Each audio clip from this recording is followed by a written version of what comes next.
Hello friends, स्वागत है आप सभी का हमारे यूट्यूब चैनल यूएलपी मैथ्स वर्ल्ड पर। तो हम लोग पढ़ रहे थे रिलेशन। अच्छा, ये टॉपिक कंप्लीट भी हो चुका है अपना।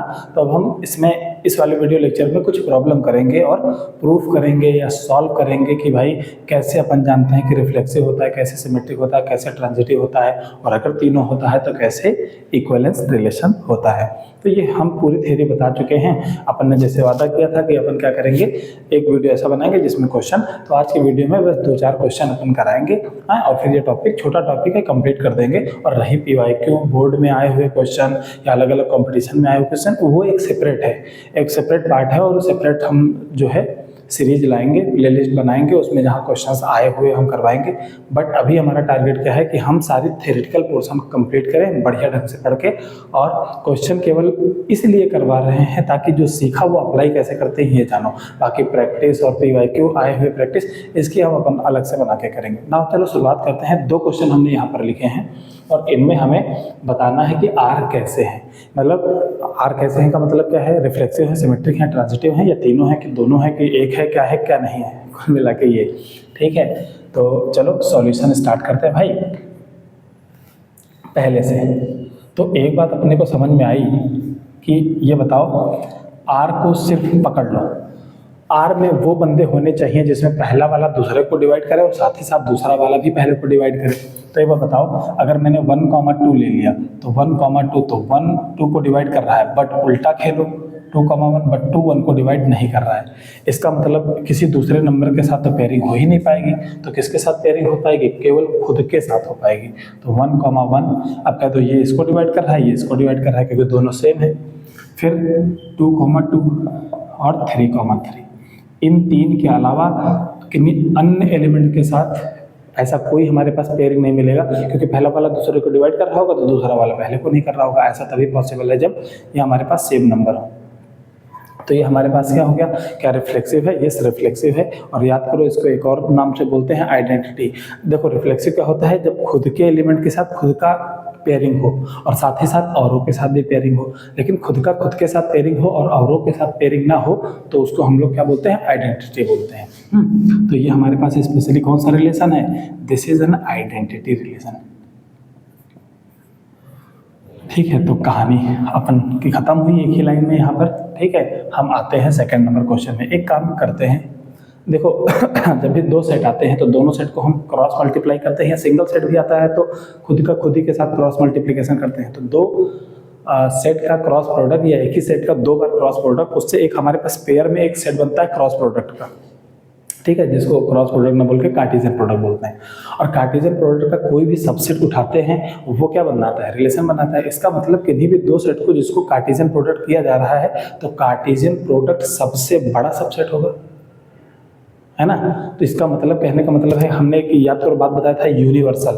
तो कोई भी प्रॉब्लम कर रहे हो, जो लार्जेस्ट पॉसिबल हमारे पास रिलेशन होगा या कार्टेशियन प्रोडक्ट अवेलेबल होगा, उसी को हम लोग क्या बोलेंगे? यूनिवर्सल बोलेंगे। तो यानी कि अगर हम यूनिवर्सल जानना चाहते हैं तो किसी रिलेशन को यूनिवर्सल तभी कह देंगे कि जो रिलेशन किसी सेट पे डिफाइन हो वो रिलेशन उसी सेट के क्रॉस प्रोडक्ट के बराबर हो जाए। नहीं समझे मैंने क्या बोला? कि अगर कोई सेट का क्रॉस प्रोडक्ट करो तो उसका कोई भी सबसेट निकालो रिलेशन बनाता है, और लार्जेस्ट रिलेशन कौन जो होगा उसे यूनिवर्सल बोलते हैं। तो लार्जेस्ट रिलेशन खुद क्या होगा? क्रॉस प्रोडक्ट के बराबर वाला ही होगा। तो आई थिंक अब बात समझ में आई होगी।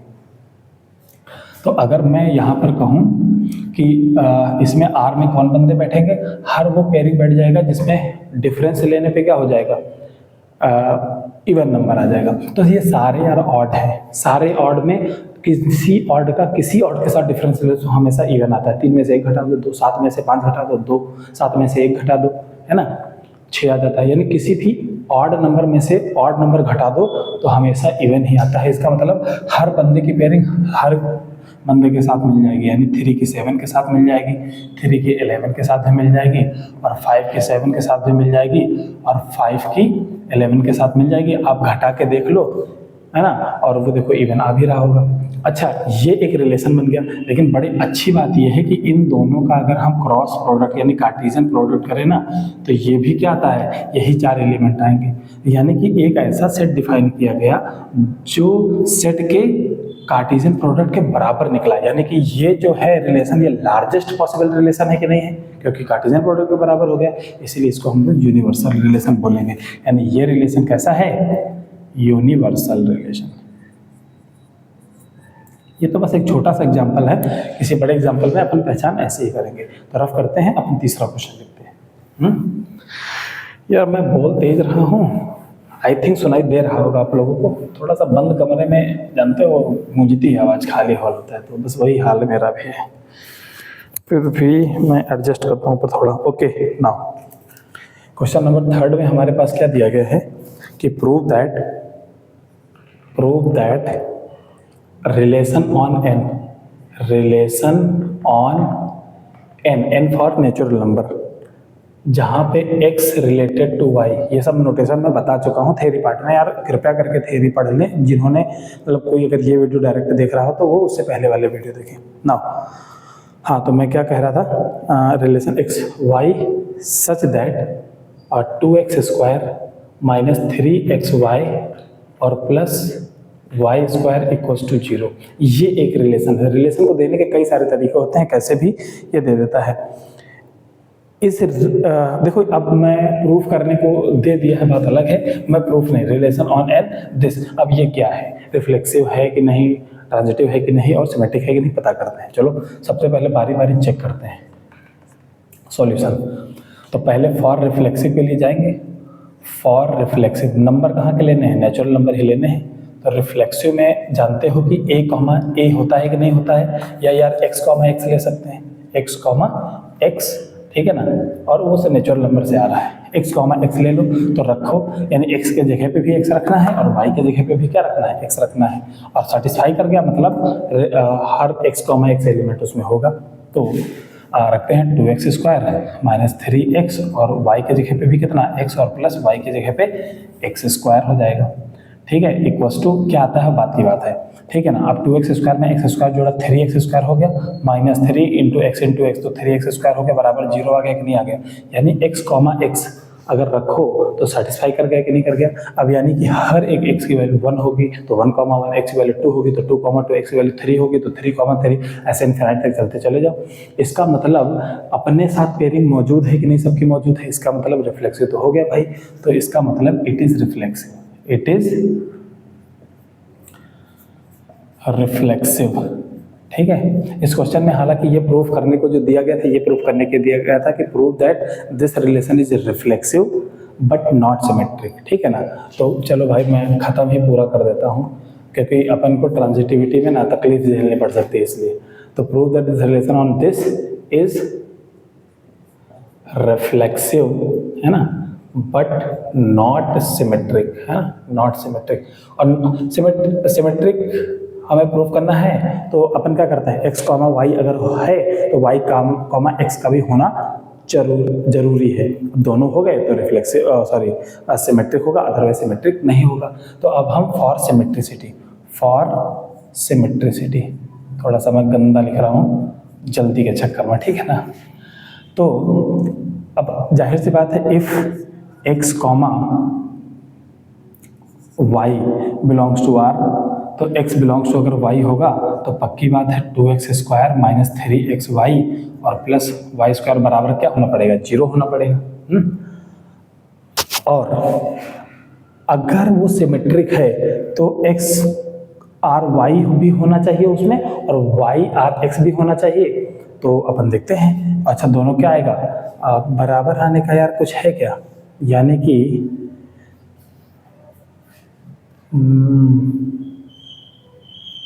हाँ ओके, कोई बात नहीं। ये चीज़ अगर बिलोंग करती है तो ऐसा रखने पे वो क्या आना चाहिए, 0 आना चाहिए बस। तो मान लो हो गया, अपन इसमें फंसेंगे लगता है, ठीक है ना। लेट y r x ऐसे हो गया, इस बार x की जगह y रख देना है, y की जगह x रख देना है। तो इसका मतलब ये हमारे पास क्या हो गया, 2y² हो गया और 3y की जगह x रखना है, x की जगह y रखना है, तो ये बीच वाला मैटर तो 3xy रहा, और यहाँ कितना हो गया x स्क्वायर इक्वल्स टू 0। दोनों 0 के बराबर आ गए, बट क्या ये बराबर हो सकते हैं? अपन कहीं चूक रहे हैं इसको करने में लैंग्वेज वाइज। एक मिनट, ठीक है ना, एक मिनट। अगर मैं इसमें x के जगह y रिप्लेस कर दूं, तो y के जगह x रिप्लेस कर दूं, तो हमारे पास कितना आ जाएगा? 2y स्क्वायर आ जाएगा, ठीक है ना, और 3xy अभी बना रहेगा, और यहाँ x स्क्वायर आ जाएगा, और y से x रिप्लेस करने पे ये उसके बराबर नहीं आया। बात समझ में आई कि नहीं आई? ये होता है सिमेट्रिसिटी। इसका मतलब x अगर कॉमा y अगर R में है तो ये रिलेशन फॉलो होना चाहिए। अच्छा, अगर ये सिमेट्रिक होता तो इसका पलटा भी फॉलो करता, लेकिन इसको अगर मैंने पलट दिया तो ओरिजिनल एक्सप्रेशन से एक्सप्रेशन बदल गया। यहाँ 2 बार x स्क्वायर है, यहाँ 2 बार y स्क्वायर है भाई, तो ऊपर वाले के बराबर नहीं आया। सो हम कह सकते हैं कि x जो है y तो है, बट y जो है R को बिलोंग नहीं करता है, y कॉमा x। सो हम यहाँ पर कह सकते हैं कि x is related to y, but y is not related to x। इसका मतलब सिमेट्रिसिटी फेल कर गई, तो नॉट सिमेट्रिक। आई थिंक जिन लोगों को बात नहीं समझ में आई वो चीज़ फिर से सुने। अपने को सिमेट्रिक प्रूफ करना है, इसका मतलब अगर x कॉमा y अगर किसी रिलेशन में है तो y कॉमा r भी होना चाहिए। तो अगर x कॉमा y r में है तो ये रिलेशन होल्ड होता है। अच्छा, y कॉमा r भी होगा तो पलट देंगे तब भी एक्सप्रेशन में कोई फर्क नहीं पड़ना चाहिए, लेकिन पलट के देखा कि भैया फर्क पड़ गया। इसका मतलब ये एक्सप्रेशन अलग वैल्यूज दिखा रहा है। इसका मतलब x आर वाई और वाई आर एक्स सेम नहीं होने चाहिए, इसी वजह से वाई आर को बिलोंग नहीं करता, वाई और एक्स आर को बिलोंग नहीं करता, इसीलिए एक्स आर वाई और वाई आर एक्स अलग अलग चीज़ें हो गई और ये सिमेट्रिक नहीं होगा। ठीक है ना, यही प्रूफ करना तो हो गया। ट्रांजिटिविटी की इस क्वेश्चन में बात ही नहीं करी है ना। अपन नेक्स्ट चलते हैं। ठीक है,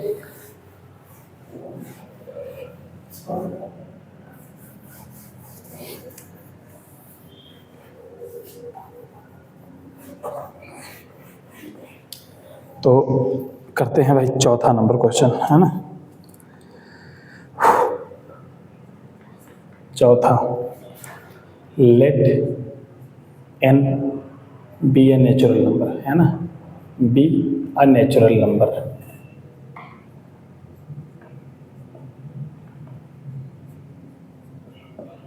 नेचुरल नंबर और एक रिलेशन डिफाइन किया गया है R such that x comma Y and such that क्या x डिवाइड्स, ऐसा ही मैंने लिया भी था एक, लेकिन उसमें x डिवाइड्स y था और y डिवाइड्स x था, दोनों तरफ था, लेकिन इस बार सिर्फ सिंगल लेते हैं कि पहला वाला बस दूसरे वाले को डिवाइड कर जाए बस, और नेचुरल नंबर के लेने हैं। तो एक बात बताओ, अगर मैं इस रिलेशन को बनाने की कोशिश करूं तो नेचुरल नंबर इनफाइनाइट है, तो इनफाइनाइट बनेंगे कि नहीं बनेंगे? तो अपन इनफाइनाइट तो बना नहीं सकते, लेकिन हाँ कुछ बहुत हम एलिमेंट रख के आइडिया लगा सकते हैं।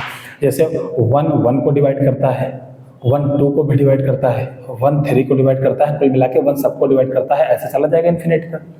1 का काम निपट गया, अब 2 पे आते हैं। तो हर एलिमेंट यार खुद को तो डिवाइड करता ही करता है। फिर 2 किसको डिवाइड करता है? 3 को नहीं करता है ना, सीधे करेगा 4 को। फिर किसको करेगा? 2,6 को, एंड ऐसे 2 की कहानी। फिर 3 को डिवाइड करता है, फिर 3 अगला 6 को डिवाइड करता है, फिर 3 9 को डिवाइड करता है, ऐसे चलता चला जाएगा, है ना। अब इसमें मुझे पकड़ना है, अब डॉट डॉट डॉट, इधर भी इन्फिनिटी इधर भी इन्फिनिटी, बहुत बड़ा सेट बन गया। नाउ अब मैं जो रिलेशन पे आता हूँ उसके पहले चरण पे आता हूँ। पहला चरण मतलब रिफ्लेक्सिविटी।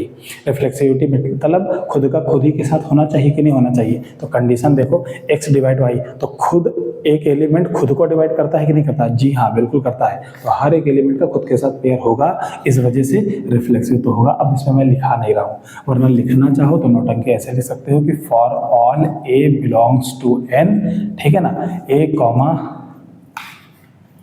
ठीक है ना, such that a divides a, हर एक एलिमेंट खुद को डिवाइड करता है, divides a, so a comma a कहाँ होगा? रिलेशन में होगा, so it is reflexive, hence it is reflexive, hence it is reflexive. Language से इसलिए बच रहा था कि मैं थ्योरी पार्ट पढ़ाते पढ़ाते बहुत कायदे से लिखना सिखाया है, इस वजह से। चलो मैंने लिख दिया भाई अपनी तसल्ली के लिए, तुम्हारी तसल्ली के लिए नहीं, ठीक है, ओके।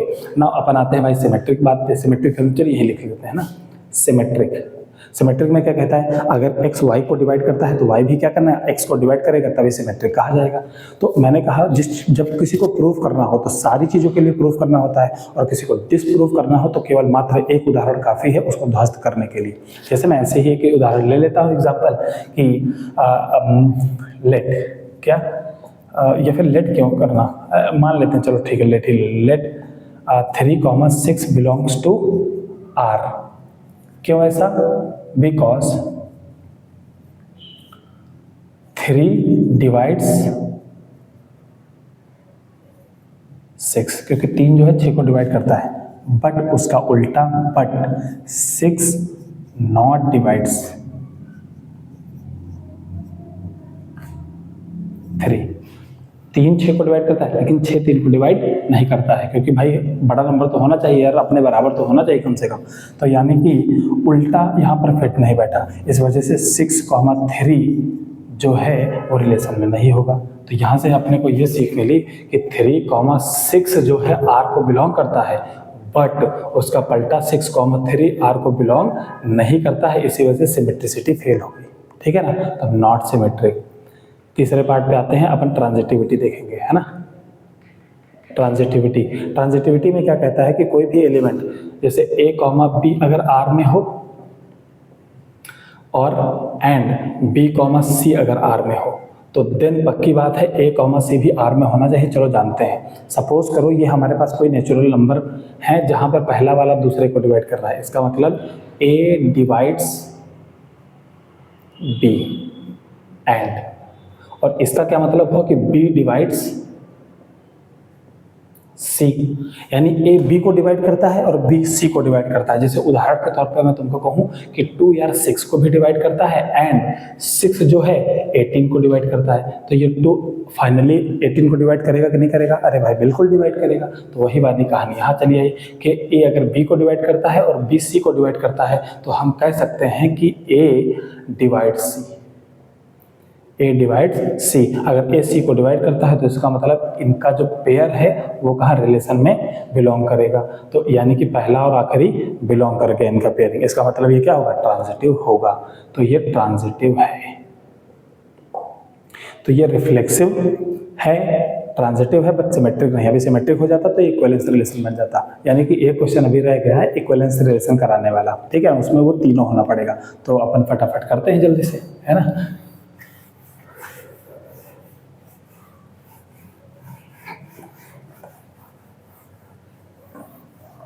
एक लास्ट क्वेश्चन और फिर हमारा ये टॉपिक खत्म हो जाएगा। छोटा सा टॉपिक था, हमको लगता है शायद 3 लेक्चर में हमने खत्म करा है इसका थ्योरी पोर्शन, और एक क्वेश्चन में, एक वीडियो में, मैं कुछ अलग बोल गया क्या, 3 पार्ट में यानी 3 वीडियोज में हमने इसका थ्योरी पोर्शन खत्म कराया है। और ये एक जो लेक्चर चल रहा है ये बस क्वेश्चन में हमने हल्के हल्के क्वेश्चन लिए हैं, ऐसा नहीं कि मैंने बड़े लिए, बस तुम समझ जाओ कैसे अप्लाई करते हैं इस वजह से। तो 4 लेक्चर में आई थिंक खत्म हो रहा है ना। आखिरी क्वेश्चन है हमारे पास 5th नंबर की, लेट मान लो हमारे पास एक कोई सेट है A 1, 2, 3, 4 एंड लास्ट 5। ठीक है, और एक इस पे रिलेशन डिफाइन किया गया है, relation R such that A, B, ठीक है ना, सच दैट क्या A माइनस B इवन आना चाहिए। बिल्कुल इसी के जैसा लिया था मैंने, ठीक है, लेकिन फिर से सेट थोड़ा बदल गया है, इस वजह से अपन जो है इसको करते हैं। अब चेक करते हैं जरा से।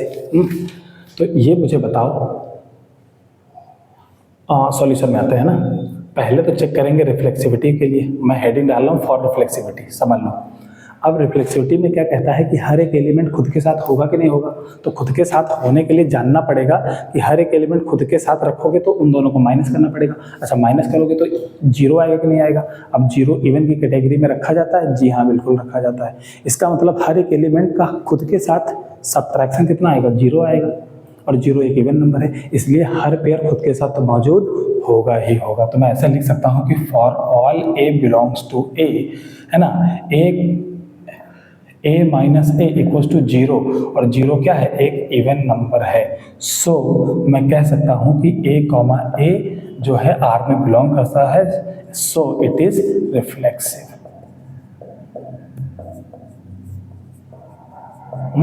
ये हो गया। नाउ सेकेंड पार्ट,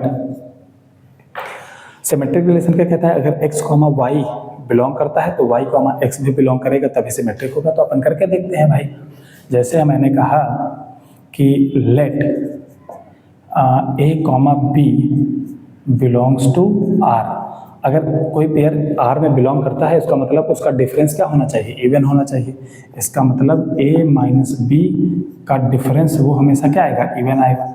अच्छा ये बताओ, इवन अगर आता है जैसे 3 में से 5 घटाओ तब -2 आता है, वो भी इवन है, और 5 में से 3 घटाओ तब भी हमारे पास क्या आता है, एक इवन नंबर आता है। तो इसमें मैं क्या करता हूँ, b माइनस ए कर दूँ। अच्छा क्योंकि बाहर मॉड लगा है तब भी नहीं बदलेगा, तो इसका मतलब पहले में से दूसरा घटा दो, दूसरा में से पहला घटा दो, तो अमाउंट तो उतना ही आएगा, ठीक है ना। 1 में से 2 घटाओ चाहे 2 में से 1 घटाओ, हमेशा अमाउंट आएगा। अच्छा प्लस माइनस का जो दिक्कत फंस रहा था वो मॉड खा गया, इसका मतलब ये भी इवन आएगा कि नहीं आएगा। तो अगर a माइनस बी इवन है तो a कॉमा बी आर में होता है, और b माइनस ए अगर इवन होता है तो b कॉमा ए भी आर में होगा। तो a कॉमा बी आर में है और b कॉमा ए भी आर में है, सो इट इज सिमेट्रिक ऑल्सो। लगे हाथ ट्रांजिटिविटी देख लेते हैं। ट्रांजिटिविटी क्या कहता है कि लेट मुझे लेना पड़ेगा थर्ड पार्ट के लिए, है ना, क्या कि a comma B belongs to R and मुझे 2 लेने पड़ते हैं ना, b comma C belongs to R. इसका मतलब ये हुआ कि a माइनस बी जो है वो इवन होगा, ठीक है, and b minus C mod ये भी क्या होगा, इवन होगा, ठीक है। अब मैं इन दोनों को कंबाइन करके अगर लिखूं कि a माइनस बी और b माइनस सी, ये हमारे पास इवन होगा, इन दोनों को ऐड कर दो तो ये मर जाएगा। इसका मतलब कौन बचेगा, a माइनस सी, ये भी इवन आया। अगर a माइनस सी इवन आ गया, इसका मतलब a कॉमा सी भी r में होगा। एक छोटा सा एग्जांपल लेके देख लो, जैसे मैंने कहा कि भाई 3 माइनस 1 करने पे इवन आता है, तो 3 कॉमा 1 क्या है, इवन है।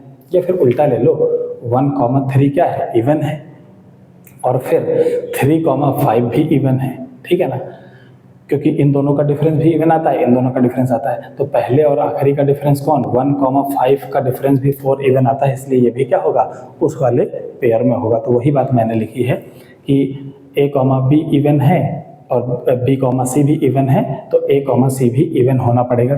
काय को कि इसको अगर हमने किया तो b नेगलेक्ट हो, बचा कौन, a माइनस सी। तो इसका मतलब ये भाई ट्रांजिटिव भी है, ट्रांजिटिव। अब एक ऐसा रिलेशन जो रिफ्लेक्सिव भी हो, सिमेट्रिक भी हो और ट्रांजिटिव भी हो, तो उसको हम क्या बोलते हैं, इक्विवेलेंस बोलते हैं, इक्विवेलेंस रिलेशन बोलते हैं। तो फाइनली मैं लिख सकता हूं कि hence R is an equivalence relation, ठीक है ना, इक्विवेलेंस रिलेशन। एंड नाउ हमारा ये चैप्टर खत्म हुआ। थैंक यू वेरी मच, ठीक है। यानी 4 लेक्चर में हमने क्या करा, सारी थ्योरी बड़ी इत्मीनान से पढ़ाई, और हमने बस तुम्हारे जानकारी के लिए, ये नहीं हम कोई बहुत हैवी क्वेश्चन करा रहे हैं, अपन कराएंगे, वो एक सेपरेट पार्ट है, बट थ्योरी पढ़ा के ढंग से हमने थोड़े से मीडियम लेवल के क्वेश्चन लिए और उन पर करवाए हम क्वेश्चन, ताकि आपको आइडिया हो जाए कि आखिर कैसे करते हैं एंड हाउ टू प्रोसीड। तो आई होप पूरा समझ में आया होगा आप लोगों को। और इसी तरह अब आप क्या कर सकते हो, अपनी जो बुक है ना, बोर्ड की बुक है या कोई अदर बुक है जहाँ पर आपको क्वेश्चन मिल सके, आप जम के प्रैक्टिस कर लो, है ना। और जब कभी एग्जाम टाइम आएगा तो अपन क्या करेंगे, आए हुए क्वेश्चंस की एक अलग से सीरीज निकालेंगे। तो आज की वीडियो में इतना ही रखते हैं, बाकी बातचीत करते हैं नेक्स्ट वन पे। Thank you so much for watching this video, thank you.